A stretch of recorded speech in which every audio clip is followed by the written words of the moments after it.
Yesterday changed everything for me. Yesterday, my neighbor Emma pointed at my tiny house and laughed. She laughed so hard her whole body shook. Her friends joined in too. Their voices were loud and cruel. "Look at that little matchbox," Emma said with a nasty smile. "How do people even live in something so small?" I felt my face get burning hot. My hands started shaking like leaves. My heart began pounding fast. But today, everything is different. Today, Emma got the biggest shock of her entire life. Today, she learned something that made her world crumble. Today, she found out who really owns her fancy mansion. And trust me, she never saw it coming.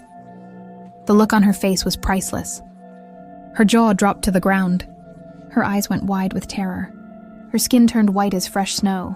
All her mean words came back to haunt her. All her cruel laughter stopped forever. Because the truth hit her like a lightning bolt. The truth about who she really was. The truth about who I really am.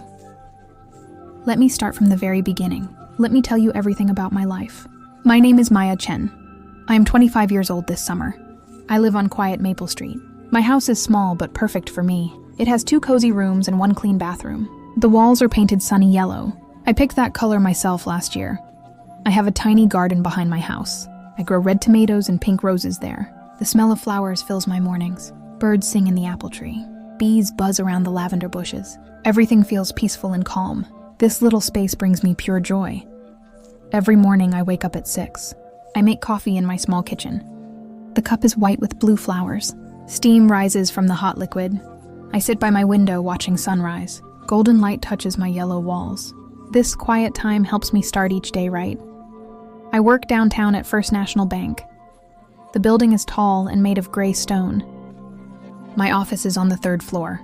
I handle big money deals there. I help wealthy people manage their accounts. Rich families trust me with millions, but I dress very simple for work. My clothes come from discount stores. My shoes are black and practical. I carry an old brown purse. My lunch comes in paper bags. People see me and think I struggle financially. They judge me by my appearance. They assume I am barely getting by. I drive an old blue Honda. The paint is faded and dull. One door handle is broken. The radio only plays AM stations, but the engine runs perfectly fine. It gets me where I need to go. I bought it used 5 years ago. Emma Wilson lives right next door. Her house towers over mine like a castle.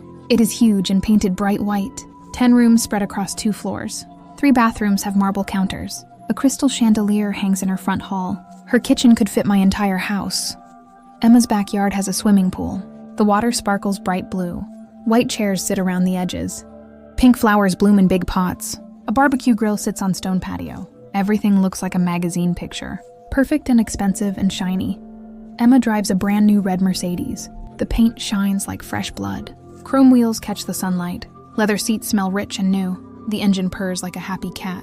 She parks it right in front sometimes. It makes my old Honda look even worse. Emma wears designer clothes every single day. Her dresses cost more than my monthly rent. Gold jewelry covers her fingers and wrists. Diamond earrings sparkle in the morning light. Her shoes have red soles that cost thousands. Her purse probably costs more than my car. She gets her hair done twice each week. The color is perfect blonde without roots. Her nails are always painted bright colors. Her makeup looks like professional models. She smells like expensive French perfume. Everything about her screams money and status. Emma throws parties every weekend without fail. Cars fill our entire street on Saturday nights. Music plays so loud my windows shake. Rich people laugh and drink expensive wine. They wear clothes that cost more than most people make. The parties last until 3 in the morning. During the day, Emma acts sweet to my face. She waves with her manicured fingers. Her smile looks bright and friendly. "Hi there, Maya," she says in honey voice. "How are you doing today?" Her tone sounds caring and interested. But I know it is all fake. Because I hear what Emma says behind my back, when she thinks I cannot hear her words. She calls my house the little shed. She says it brings down the whole neighborhood. She tells her friends I am probably poor. She laughs about my old car and simple clothes. "I wish that eyesore would just disappear," she told her friend Lisa last month. They were standing by Emma's pool. I was watering my roses nearby. "It makes our beautiful street look cheap," Emma continued. "Poor people should not live in nice neighborhoods. My best friend is Jake Morrison. He lives 3 blocks away on Oak Street. Jake is 30 years old and very smart. He works as a real estate lawyer. He helps people with property problems every day. His office is downtown near my bank. Jake has dark hair and kind brown eyes. He wears glasses when he reads documents. His smile makes everyone feel comfortable. He drives a practical gray car. His clothes are nice but not flashy. He cares more about helping people than looking rich. Jake visits me often after work hours. We sit in my garden drinking hot tea. He brings cookies from the bakery sometimes. We talk about our days and share stories. He always listens when I have problems. He gives good advice about everything. Something feels wrong about Emma, Jake told me many times. His voice gets serious when he talks about her. She spends way too much money. Where does it all come from? His lawyer brain notices things others miss. His eyes get narrow when he thinks hard. I never really thought much about it before. Emma always said she inherited everything from family. She claimed her rich grandmother left her money. She bragged about old family wealth. Her stories always sounded believable enough. But Jake looked doubtful whenever she talked. Rich families usually invest their money carefully, Jake explained to me. They do not spend it all on parties and clothes. They think about the future. His words made sense to me, but I still did not suspect the real truth. Last month, something very strange happened to me. It was early Tuesday morning in March. The sun was just starting to rise. Everything was quiet and still outside. I was watering my red roses in the garden. The water made soft splashing sounds on leaves. Then I heard Emma talking on her phone. She was standing by her swimming pool. Her voice sounded scared and desperate. The tone was completely different from her usual sweet act. She was almost shouting into her phone. "You cannot do this to me right now," Emma said loudly. Her voice cracked with emotion. "I pay you every single month. I have never missed a payment before." She paused to listen to whoever was talking. Her face got red with anger and fear. "No, no, no," Emma shouted even louder. "That house is mine, do you understand? You cannot take it away from me." Her free hand was shaking badly. She started pacing back and forth. Her expensive high heels clicked on concrete. I pretended to keep watering my roses carefully. But I was listening to every single word. My heart started beating faster with curiosity. Who was Emma talking to? What house was she worried about? Why did she sound so afraid? Emma suddenly noticed me in my garden. Her face went completely white with shock. She looked like she had seen a ghost. She quickly ended her phone call without saying goodbye. Then she walked over to my fence. Her smile looked forced and fake. "Good morning there, Maya," Emma said sweetly, but her voice was still shaking from fear. "What a beautiful day it is today." She tried to act normal and calm, but her hands were still trembling slightly. Her perfect makeup could not hide her worried expression. "Good morning, Emma," I replied politely. I kept watering my flowers like nothing happened. Yes, it is a lovely morning. I did not mention her phone call, but my mind was racing with questions. Something was definitely very wrong. That evening, Jake came over for tea. We sat at my small kitchen table. The cups were warm in our hands. I told him exactly what I had heard. His face became very serious as he listened. His lawyer instincts were kicking in. "That sounds like mortgage trouble to me," Jake said quietly. He stirred sugar into his tea slowly. "Maybe Emma owes money on her house." We both sat in silence thinking. The clock on my wall ticked loudly. "But she always acts so wealthy," I said. Jake shook his head with concern. "Maya, rich people can have money problems too. Sometimes they have even bigger problems." His brown eyes looked worried behind his glasses. Expensive houses need expensive payments. If someone loses their income, they lose everything fast. The next week brought even stranger events. It was Thursday afternoon around 2 o'clock. I was working in my garden again. The sun was warm on my back. Then a black car pulled up outside Emma's house. A man in a dark business suit got out. The man looked very official and serious. He carried a thick folder of papers. His face was stern and unfriendly. He walked up to Emma's front door. His footsteps were heavy and determined. He rang the doorbell 3 times. Emma answered the door wearing a silk robe. Her hair was messy and uncombed. Her face looked tired and stressed. The man started talking to her immediately. He opened his folder and showed her papers. His voice was loud enough for me to hear bits. "Final notice," the man said firmly. 30 days to comply." He pointed at different parts of his documents. Emma kept shaking her head frantically. "Some mistake," she kept saying. But the man just kept pointing at his papers. Emma tried to close the door on him. But the man put his foot in the way. "Ma'am, you must accept these legal documents," he said sternly. "Refusing service will not help your situation." Finally, Emma took the papers with shaking hands. The man walked back to his car. I watched Emma through my kitchen window. She stood in her doorway reading the papers. Her face got whiter with each page. Tears started running down her cheeks. Her hands were shaking so badly she could barely hold the documents. Then she went inside and slammed the door. That same night, Emma threw another big party. But this party felt different from all the others. The music was slower and sadder. People were not laughing as much as usual. The whole atmosphere felt heavy and depressing. Something had definitely changed. I saw Emma crying alone in her backyard. She was sitting by her swimming pool. Her expensive dress was wrinkled and stained.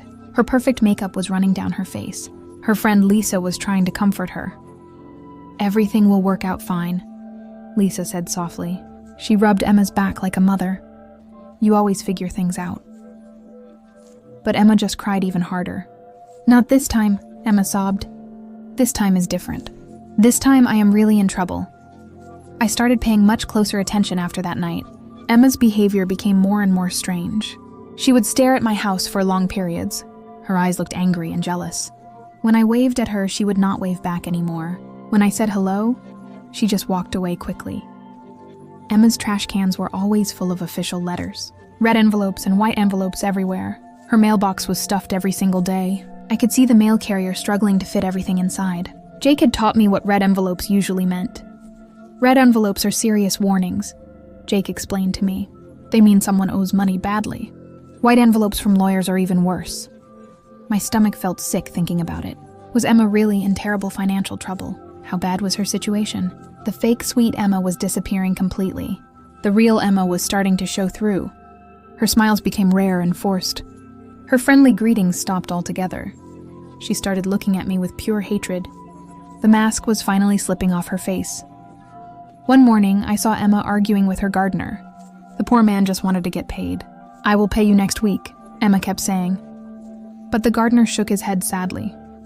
"You said that last month too," he replied. Finally, he packed up his tools and left. Emma screamed at him as he drove away. Emma's perfect lifestyle was starting to crack everywhere. Her pool cleaner stopped coming regularly. Her house cleaner quit without notice. Even her expensive nail salon called asking for payment. The bills were piling up faster than she could handle them, but Emma kept pretending everything was perfectly fine. She still wore her designer clothes every day. She still drove her fancy red car around town. She still threw her expensive parties every weekend. But now I could see the desperation behind her fake smile. 3 weeks ago, Emma decided to throw her biggest party ever. It was a Saturday night in late March. Cars started arriving at 6 o'clock. They filled our entire street from end to end. Expensive vehicles everywhere I looked. Mercedes, BMW, Porsche, and Lexus cars. The whole neighborhood turned into a luxury car show.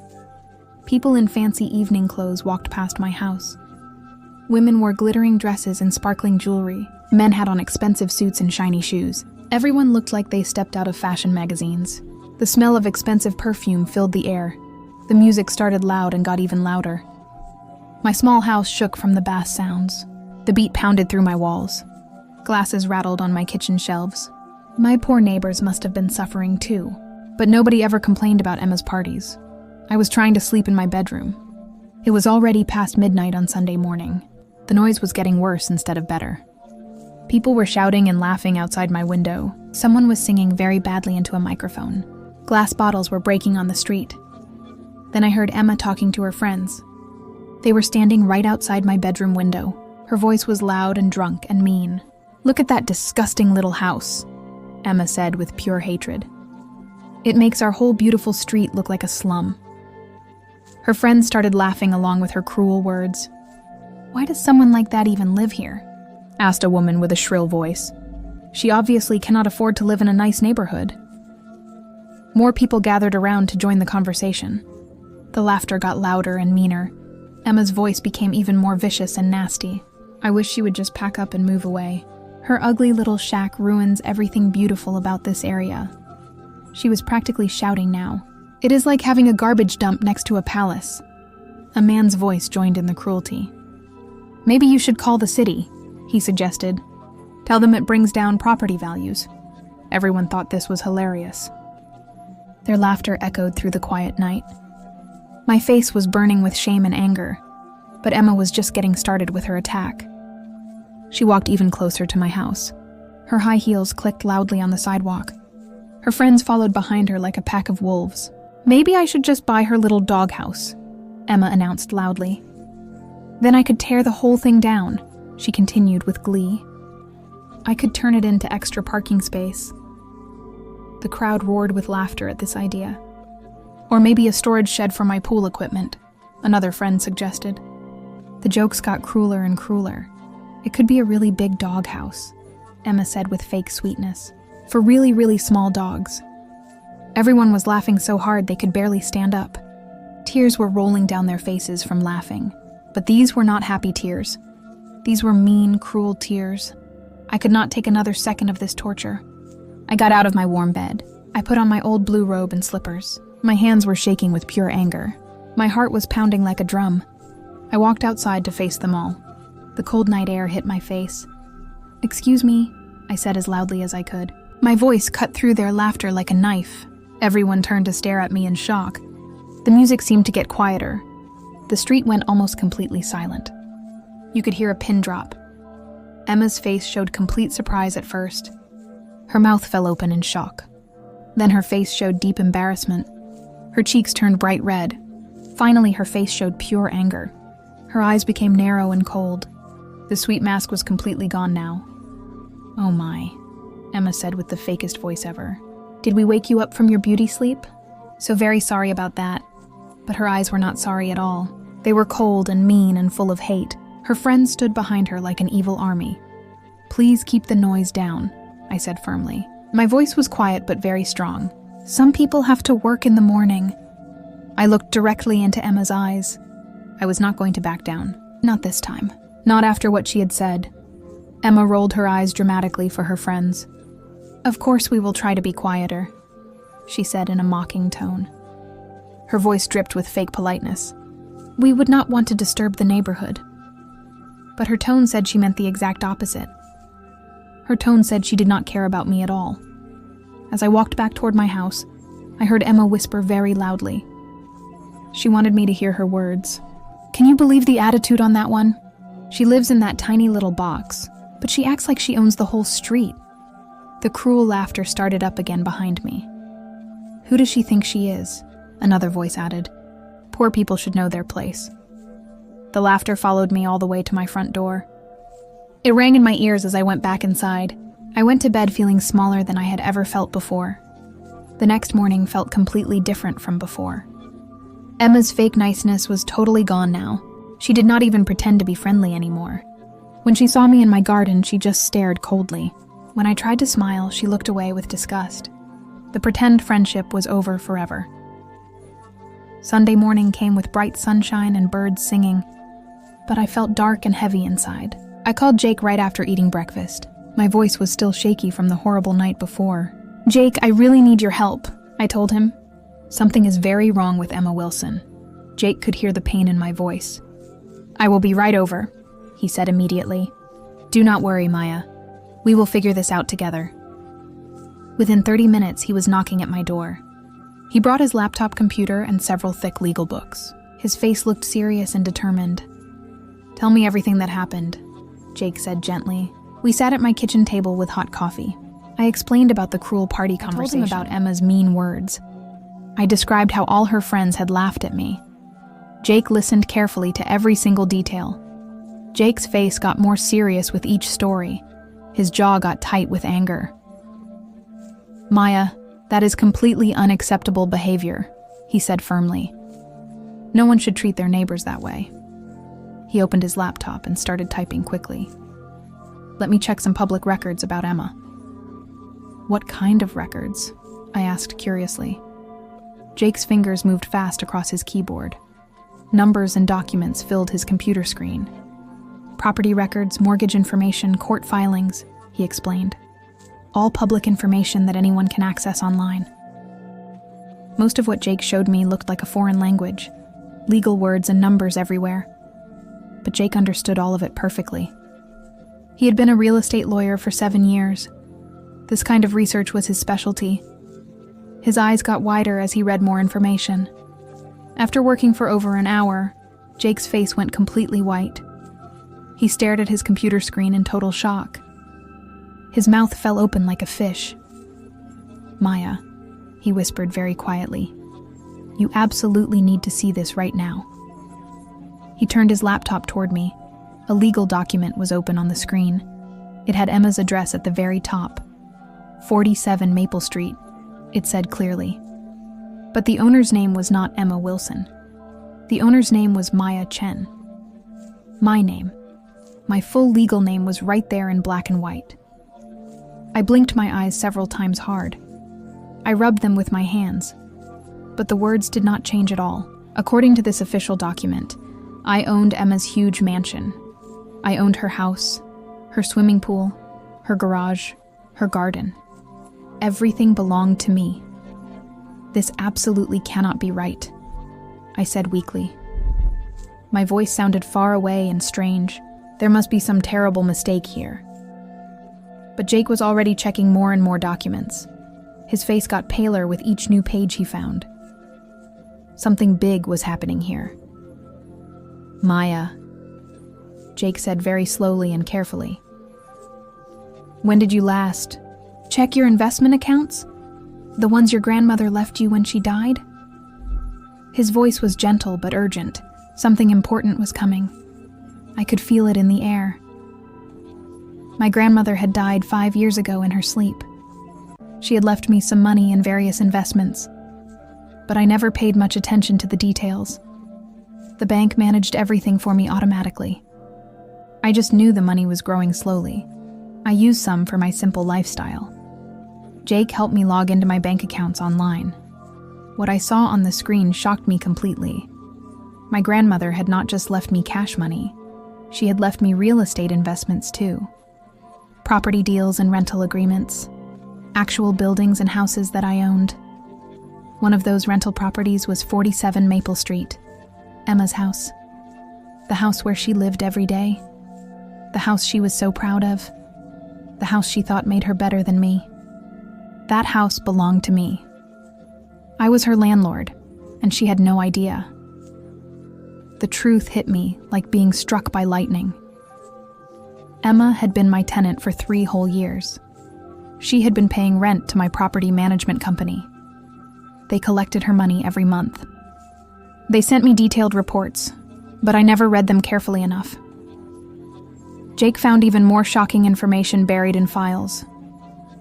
Emma was not just my tenant. She was my problem tenant. She was 3 months behind on her rent payments. She owed me exactly $15,000, a huge amount of money that kept growing. "Maya," Jake said very quietly and seriously, "Emma is about to be evicted from your house. The legal process started 2 weeks ago." He showed me more official documents, court papers and legal filings. Everything was already moving forward automatically. The system was working without me knowing. Emma had maybe 10 days left before eviction. Then sheriff deputies would come to the house. They would put her belongings on the street. They would change all the locks. She would be homeless unless she paid everything immediately.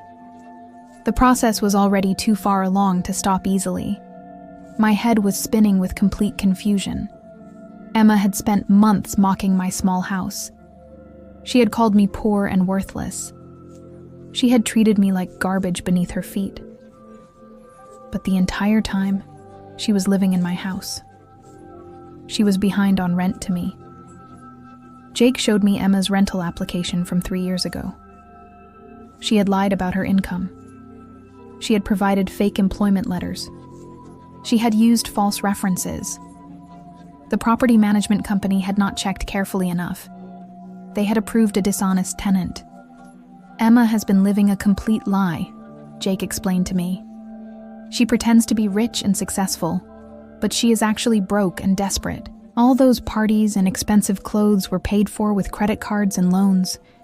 She owes money to everyone.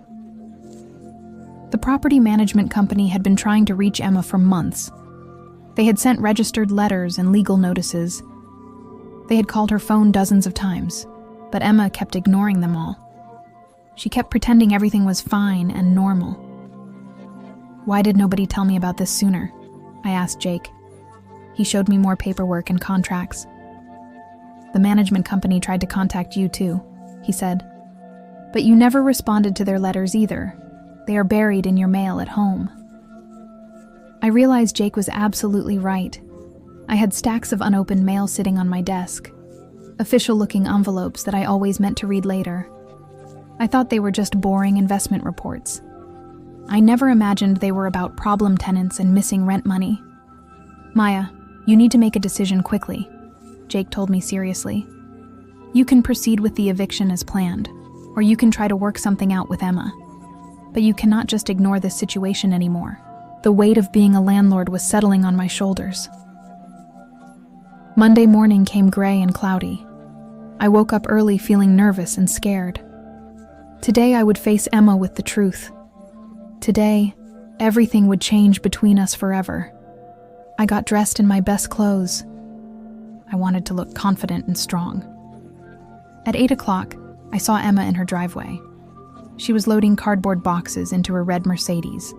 Her face looked exhausted and stressed. Her perfect hair was messy and unwashed. Her expensive clothes looked wrinkled and dirty. She was clearly getting ready to leave.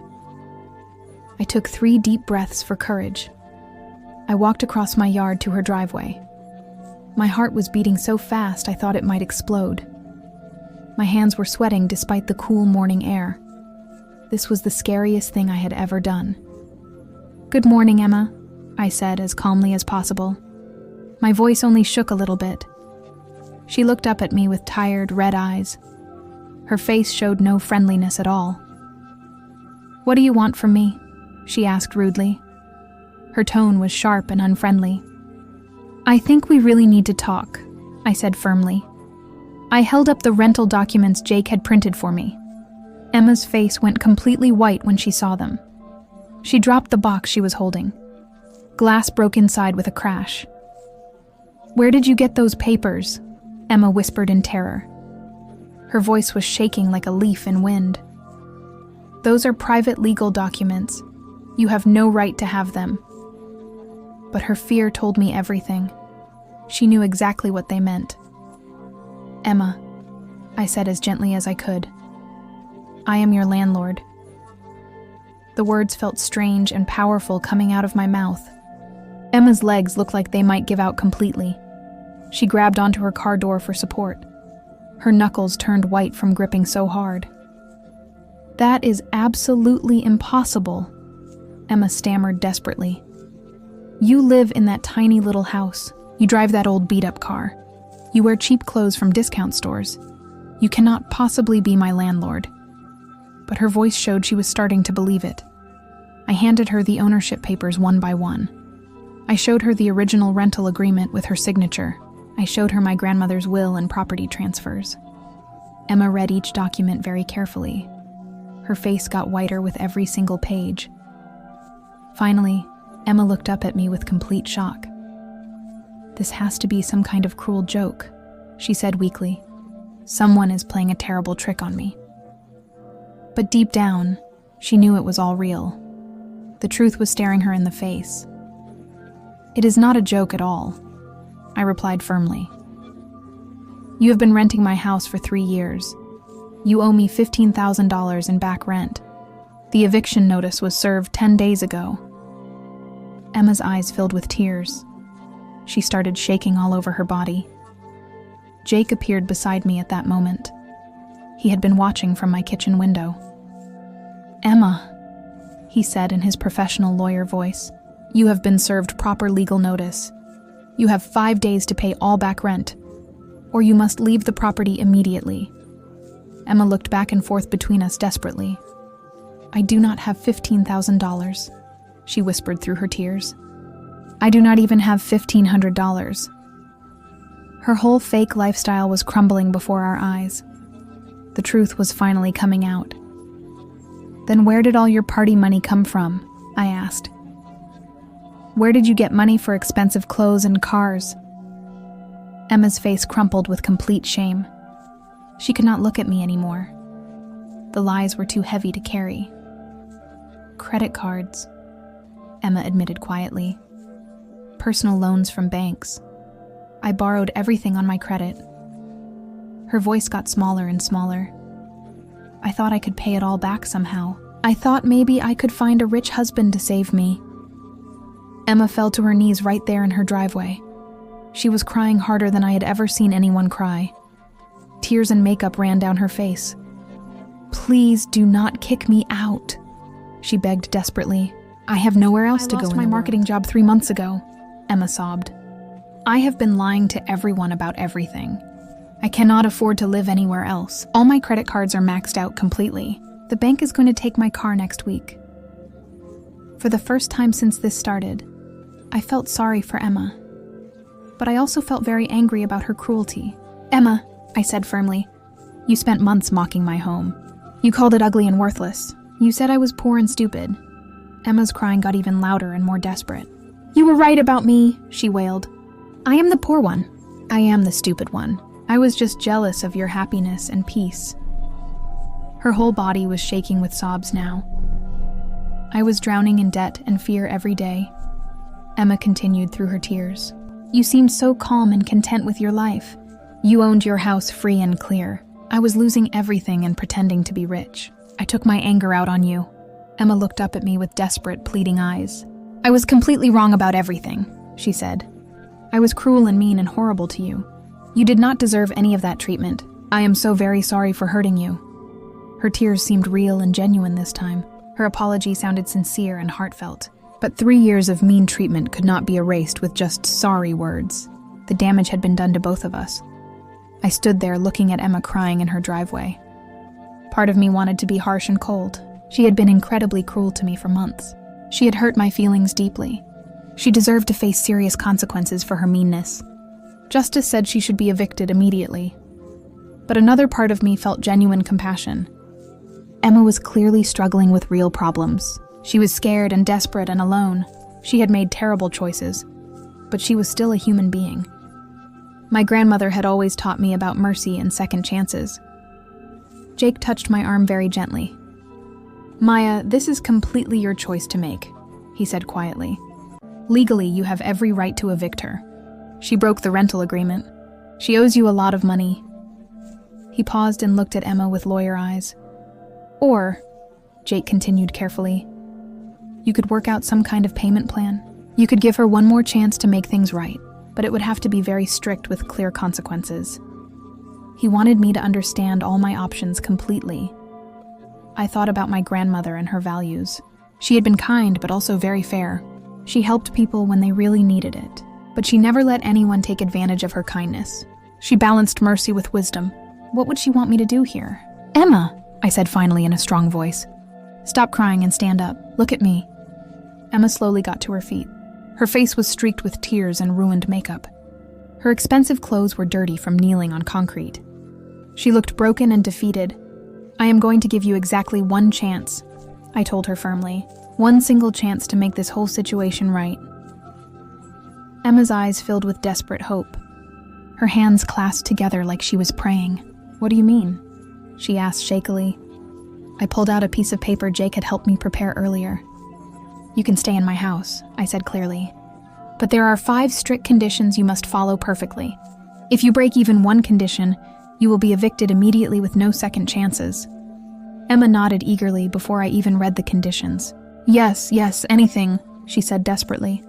"I will agree to whatever you want." But I needed her to understand how serious this was. Her whole future depended on keeping these promises. "First condition," I read out loud. "You must pay rent on time every single month. No exceptions, no excuses, no delays." Emma nodded frantically. "I understand completely," she said. "I will never be late again."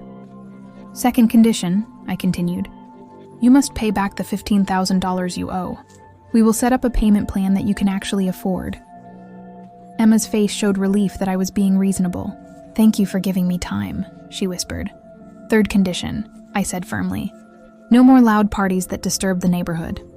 You can have quiet gatherings, but nothing like before." Emma nodded again. "I promise to be a good neighbor," she said sincerely. "No more noise complaints." "Fourth condition," I continued reading. "You must apologize publicly to me. You must tell everyone exactly what you said about my house. You must admit you were completely wrong." Emma's face turned red with embarrassment, but she nodded anyway. And fifth condition, I finished. You must get a real job within 30 days. A steady job that pays reliable money every month. Emma wiped her eyes with her dirty sleeve. I will start looking for work today, she promised. I will take any honest job I can find. We spent the next 2 hours working out all the details. Emma would pay an extra $200 every month. This would slowly chip away at what she owed me. She would have exactly 2 years to clear the debt completely. Jake wrote everything in proper legal language. Emma would also attend financial counseling classes. She would learn to manage money properly. She would cut up all her credit cards except one for emergencies. She would sell her expensive car and buy something affordable. Her lifestyle would change completely.